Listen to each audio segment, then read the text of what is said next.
ಭಾರತದ ವೀರ ಮಹಿಳೆ ಕಿತ್ತೂರು ರಾಣಿ ಚೆನ್ನಮ್ಮ ಭಾರತದ ಸ್ವಾತಂತ್ರ್ಯ ಹೋರಾಟದ ಪ್ರಥಮ ಮಹಿಳಾ ಹೋರಾಟಗಾರರಾಗಿದ್ದರು. ಅವರು ಕರ್ನಾಟಕದ ಬೆಳಗಾವಿ ಜಿಲ್ಲೆಯ ಬೈಲಹೊಂಗಲ ತಾಲೂಕಿನ ಕಿತ್ತೂರು ರಾಜ್ಯದ ರಾಣಿ ಮತ್ತು ಬ್ರಿಟಿಷರ ವಿರುದ್ಧ ಹೋರಾಟ ನಡೆಸಿದ ಅತ್ಯಂತ ಧೀರ ನಾಯಕಿ. ತನ್ನ ರಾಜ್ಯದ ಉಳಿವಿಗಾಗಿ ಆಂಗ್ಲರೊಡನೆ ಹೋರಾಡಿದ ಪ್ರಥಮ ಭಾರತೀಯ ಮಹಿಳೆ.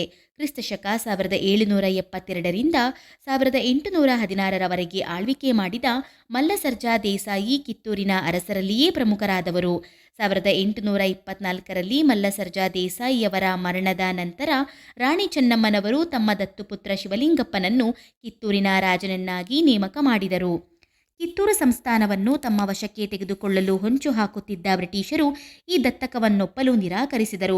ಇದರ ವಿರುದ್ಧವಾಗಿ ಚೆನ್ನಮ್ಮನವರು ಬ್ರಿಟಿಷರ ವಿರುದ್ಧ ಹೋರಾಟವನ್ನು ಮಾಡಲು ಸಕಲ ಸಿದ್ಧತೆ ಮಾಡಿಕೊಂಡರು.